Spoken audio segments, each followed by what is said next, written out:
How many times have you suffered because of the behavior of others? And how many times have you clashed with toxic people who have undermined your serenity, drained your energy, and questioned your self-esteem?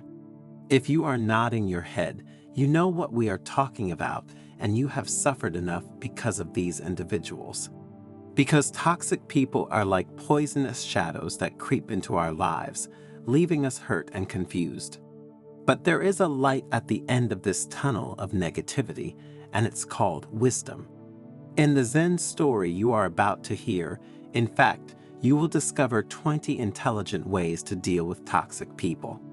Finally, you will know how to free yourself from the clutches of those who, with their negativity, destroy your inner peace and your mental well-being. And if you stick around to the end, you'll not only discover that freeing yourself from toxic people is possible, you will also discover how to transform their negativity into inner strength in order to build a peaceful life full of emotional balance. But before starting with this story of Buddhist wisdom, subscribe to the channel and activate notifications to stay updated when we publish new content for your spiritual growth. On the slopes of Mount Fuji, surrounded by an unreal quiet, stood the Buddhist monastery of Kinrinzan, an oasis of peace immersed in the lush forest. Here, the wise monk Benjiro, famous for his wisdom and compassion, welcomed pilgrims every day looking for a spiritual path that would help their personal development. One day, a group of people tired of having to deal with negative friends, colleagues, or family members every day came to the monastery looking for answers. With pain-filled eyes, they begged Benjiro to share his wisdom on how to best deal with these difficult situations. With a welcoming smile, the monk invited them to sit under the shade of an ancient cherry blossom tree. The delicate scent of pink petals mixed with the rustling of leaves, creating an atmosphere of serenity. Dear friends, Benjiro began in a warm and reassuring voice. Life is a path dotted with encounters, some joyful, others painful. Toxic people, like poisonous shadows in our inner garden, can bring negativity and hinder our spiritual path. However, just as a wise gardener tends his garden, we can learn to manage these interactions with intelligence and compassion. While the pilgrims nodded their heads and listened attentively, Benjiro continued his valuable lesson by illustrating the first of 20 ways to deal with toxic people. Like a flashlight illuminating the darkness, Benjiro explained, self-awareness allows us to recognize our emotions, thoughts, and behaviors when faced with toxic people. This helps us understand how their actions affect us and make informed decisions about how to respond. Imagine a colleague who constantly criticizes your work, making you feel inadequate and frustrated. Instead of reacting with anger or frustration, take a moment to reflect on how you feel. Recognize your emotions and try to understand the reasons that trigger them. This way, you can choose a more constructive response, such as asking for specific feedback or calmly explaining your point of view. The need for emotional stability was the second point addressed by the monk. Like a mountain that resists the elements, he stated, emotional stability helps us maintain calm and clarity in the face of negativity. It's not about indifference, but about recognizing that the only element under our control is our response, not the behavior of the person in front of us. Think of a family member who exercises constant control over your life, claiming to decide everything for you. Instead of letting anxiety or anger overwhelm you, focus on staying calm and clear-headed. Don't let his words or actions define your worth or affect your emotional well-being. My father is a very critical man and always expects the best from me. I often feel inadequate and frustrated by his expectations, said one of the pilgrims present at the meeting. I understand your difficulty, replied the elderly monk. Recognizing your emotions is the first step in dealing with them. Try to focus on your strengths and accomplishments rather than your father's criticisms, and remember that your worth is not defined by the opinions of others. After looking everyone present in the eyes, Making sure they were following with interest, Benjiro continued his speech. Erecting healthy boundaries is like building a fence around our inner garden, he explained. Choosing carefully who enters our lives allows us to protect our inner peace and invest energy in positive relationships. I remember a friend who often called me late at night to complain about his problems, asking me to always be available to listen to him. Instead of feeling obligated to please him, I learned to assertively say no. So, in circumstances like this, calmly explain that you need time and space for yourself and set clear boundaries for your relationship. Don't be afraid to set limits, to say clearly that you are not always available. If there is an intelligent person on the other side, he will understand. A friend of mine often calls me late at night to complain about her problems. I feel obliged to listen to her, but sometimes it exhausts me and takes away my energy, said one young woman. And Benjiro, smiling, replied, "It's important to be understanding and support friends in difficulty, but it's equally important to take care of yourself. Set clear boundaries about when you are available to listen to her and gently explain that you need time to yourself. Remember that you are not responsible for other people's problems, but only for your own mental well-being and serenity. Our thoughts are like seeds planted in the garden of the mind," Benjiro stated as he continued the lesson. Feeding doubts and fears fuels toxic weeds, while cultivating positive and resilient thoughts causes inner strength to grow. Imagine for a moment a colleague who takes credit for your work, making you feel bitter and frustrated. Instead of letting negative and angry thoughts overwhelm you, focus on your successes and abilities. Recognize your value and remember that your work will be recognized at the right time.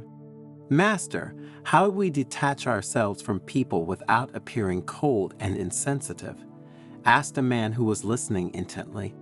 Detachment is not coldness, Benjiro explained, but the ability to choose where to focus our energy. Like a shield, it protects us from the poisoned arrows of negativity, allowing us to maintain our inner peace. Think about a family member who constantly criticizes you, making you feel inadequate and insecure. Instead of getting into heated arguments and trying to change his opinion, detach yourself emotionally from the situation. Don't let his words affect your mood and focus on the positive aspects of your life. As the disciples and pilgrims attending the lesson listened with great trepidation, the monk went on to talk about another way to deal with people who make our lives difficult. Our energy is a precious resource, Benjiro stated. Choosing wisely how to use it, avoiding wasting it in useless discussions with toxic people, allows us to nourish our emotional well-being. Think of a neighbor who always complains about the noise you make at home, creating tensions and conflicts. Instead of trying to please him at all costs, focus on establishing a constructive dialogue. Explain your point of view calmly and find compromise solutions that respect the needs of both. Focusing on objectives was another piece of the lesson on which the monk concentrated. Like a lighthouse in the fog, Benjiro explained, goals guide us to what's truly important. Focusing on what we want to achieve in life helps us maintain a long-term perspective and not be distracted by negativity. Try to imagine a colleague trying to sabotage your work, hindering your professional progress. Instead of letting his attitudes demoralize you, focus on your professional goals. Dedicate yourself to your work and demonstrate your value with your results. The facts will speak for you, and you will not need to damage your inner peace by immersing yourself in polemics or sterile discussions with that person.